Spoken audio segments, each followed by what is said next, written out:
Whether it's championing policies like Medicaid expansion and early childhood education, whether it's standing up in word and action, including veto pen action, against the attacks on women's issues that we continue to face, or whether it's his commitment to showing up and being in conversation and being in dialogue with low-income families across the state. Governor Bullock has consistently demonstrated what leadership that we can really count on looks like. And we all know in this room, I think as much as in any other room, that this work is far from over, that this work is not easy, and that it's not often that we get to really celebrate the victories that we've had, the power that we built along the way, and the incredible community that we get to work in. I think having Governor Bullock with us is definitely cause to celebrate. Thank you very much for being here.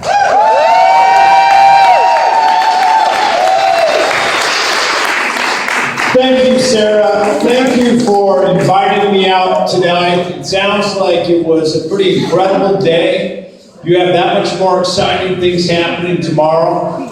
But more than thanking me for being here, thank you for being here. Thank you for being here, recognizing that you take time out of your busy lives. You have classes, you have work, you have families that you're raising, you have kids, you have pets, you have errands. You got to figure out what you're going to make for dinner tonight. You wish you had 15 minutes of your time, but you give your time here. You give your time here to make a meaningful difference. You took your time out of busy lives to learn, to engage, to move the dialogue along the line. You took your time out of busy lives to advocate for policies that matter certainly to women and families today, but will matter long beyond the time that any of us are here. The name of this great organization is Montana Women Vote. And boy, do we need Montana women to vote. But this organization and each of you do so much more than just voting. The Montana women here, you fight for justice. The Montana women here, you're champions for LGBTQ rights. The Montana women here don't allow seemingly out of touch elected officials who have no sense of what struggles are or what poverties are. You don't let them off softly. You actually have those conversations with them. You make them understand that when all Montanans succeed, we're all doing that much better. The Montana women here, day after day, week after week, you show up at phone banks. You make those calls. You do the most important thing in politics or in government service. People talking to people make a difference. You find time in your schedules to make that happen when you have so much more you could be doing. The Montana women here certainly know that our public education system is a great equalizer for all, and we need to do every single thing we can do to protect it.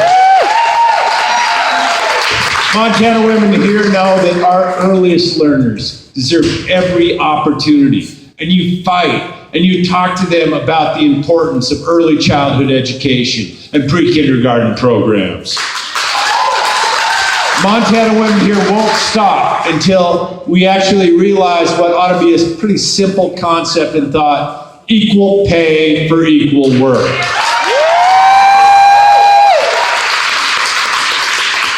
Sarah, throwing out an idea. Maybe, I know the name tags and things are printed, but instead of Montana Women Vote, maybe it ought to be Montana Women Rock. In all seriousness, though, we do have, from my perspective, an incredibly important agenda. An agenda that really is about what kind of Montana we're going to live in today, what kind of Montana is going to be in the future. I wake up each day energized and optimistic about that agenda. But it's not because I live in some completely delusional world.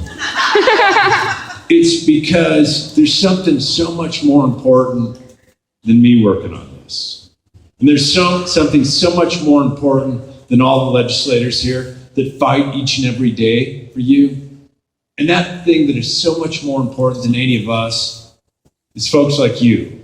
A scrappy, seemingly scrappy organization that says, you know what? We're going to work each day. We're going to engage with legislators. We are going to make a difference.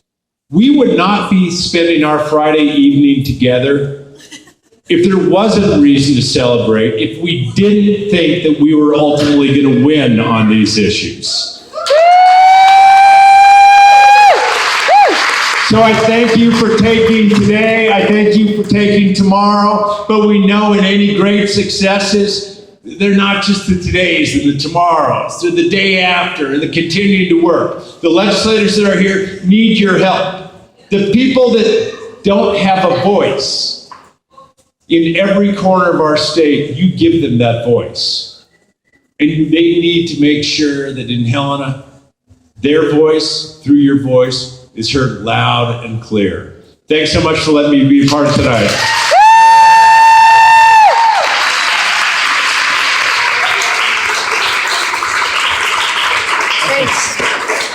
Thank you, Governor Bullock, and thanks to all the legislators and elected officials who came to the lunch today and tonight.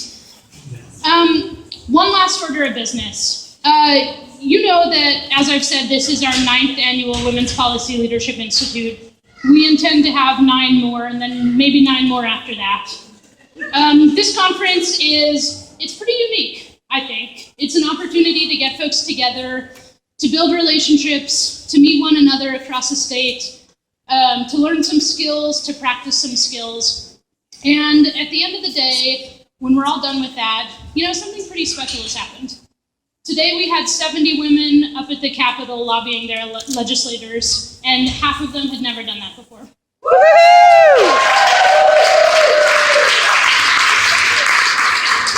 This afternoon we had over 100 women sitting across the street here, and they all pulled out their cell phones side by side and called the legislative switchboard to leave messages for their legislators. Tomorrow, we're going to learn about grassroots fundraising, how the budget impacts Indian country, how to run for office, a lot of other great things. And, the best part is when we're done, this work, these skills, these relationships, they continue on. They don't end on Saturday. They don't end at the end of the session. They don't end next year at the end of November. They continue on. And so I'd like to ask you all tonight to consider making a donation in support of the work that we're doing here and the movement that we're building. I'd like to ask you to consider giving something meaningful for you tonight. $150 covers a full scholarship for a woman to travel here and be a part of the Women's Policy Leadership Institute. It covers travel, childcare, lodging, food, the conference, and any other costs that might come up. $75 helps bring a woman to our next lobby day on International Women's Day in March. $50 pays for a legislative session's worth of action alerts to help folks stay in the loop and know when they can take action. And however much you give, please know that we will wring every cent out of that dollar that we can, and it will mean something to us, and we will use it the very best that we can. So there's envelopes and pens and donation slips going around. There's a basket up here at the front table. I'd like to ask once again, please consider giving in support of Montana Women Vote and the Women's Policy Leadership Institute. There's some food left, there's lots of drinks. Please stay, mingle, have a great time. Thanks for coming. Woo-hoo!